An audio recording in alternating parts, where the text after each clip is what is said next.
ഹരിയാന നിയമസഭാ തെരഞ്ഞെടുപ്പിലേക്കുള്ള ആദ്യഘട്ട സ്ഥാനാർത്ഥി പട്ടിക പ്രഖ്യാപിച്ച് കോൺഗ്രസിൽ അംഗത്വമെടുത്ത ഗുസ്തി താരം വിനേഷ് ഫോഗട്ട് ജുലാന മണ്ഡലത്തിൽ സ്ഥാനാർത്ഥിയാകും. ഒക്ടോബർ 5-നാണ് ഹരിയാനയിൽ നിയമസഭാ തെരഞ്ഞെടുപ്പ്. അതേസമയം ബജ്രംഗ് പുനിയയെ അഖിലേന്ത്യാ കിസാൻ കോൺഗ്രസിന്റെ വർക്കിംഗ് പ്രസിഡന്റായി നിയമിച്ചു. 90 നിയമസഭാ മണ്ഡലങ്ങളുള്ള ഹരിയാനയിൽ ആദ്യഘട്ടത്തിൽ 31 സീറ്റുകളിലേക്കുള്ള സ്ഥാനാർത്ഥികളെയാണ് കോൺഗ്രസ് പ്രഖ്യാപിച്ചത്.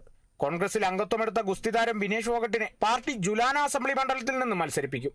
മുന്നേ തന്നെ കോൺഗ്രസ് സ്ഥാനാർത്ഥിയായി മത്സരിക്കാൻ തയ്യാറാണെന്ന സൂചനകൾ ഗുസ്തി താരങ്ങളായ വിനേഷ് ഫോഗട്ടും ബജ്രംഗ് പുനിയയും നൽകിയിരുന്നു. തുടർന്നാണ് വിനേഷ് ഫോഗട്ടിനെ ജുലാനയിൽ സ്ഥാനാർത്ഥിയായി പ്രഖ്യാപിക്കുന്നത്. ഗാർഹി സാപ്ല കിലോയ് നിയമസഭാ മണ്ഡലത്തിൽ നിന്ന് മുൻ മുഖ്യമന്ത്രി ഭൂപീന്ദർ സിംഗ് ഹൂഡയെയും പാർട്ടി മത്സരിപ്പിക്കുന്നുണ്ട്. സിറ്റിംഗ് MLA രേണുബാല അതേ മണ്ഡലത്തിൽ നിന്ന് വീണ്ടും ജനവിധി തേടും. കൂടാതെ കോൺഗ്രസ് നേതാവ് മേവാ സിംഗ്, BJP മുഖ്യമന്ത്രി സ്ഥാനാർത്ഥി നയാബ് സൈനി മത്സരിക്കുന്ന മണ്ഡലമായ ലാദ്വയിൽ നിന്ന് മത്സരിക്കും. ആദ്യ പട്ടികയിൽ 8 സംവരണ സീറ്റുകളിലേക്കുള്ള സ്ഥാനാർത്ഥികളെയും കോൺഗ്രസ് പ്രഖ്യാപിച്ചു. പാർട്ടി അധ്യക്ഷൻ Mallikarjun Kharge, Sonia Gandhi, AICC general secretary KC Venugopal എന്നിവരുടെ നേതൃത്വത്തിൽ ചേർന്ന കേന്ദ്ര തെരഞ്ഞെടുപ്പ് കമ്മിറ്റി യോഗത്തിന് ശേഷമാണ് ഔദ്യോഗിക പ്രഖ്യാപനമുണ്ടായത്. അതേസമയം BJP മുന്നേ തന്നെ 67 നിയമസഭാ മണ്ഡലങ്ങളിലേക്കുള്ള സ്ഥാനാർത്ഥികളെ പ്രഖ്യാപിച്ചിരുന്നു. National desk, Kerala vision news.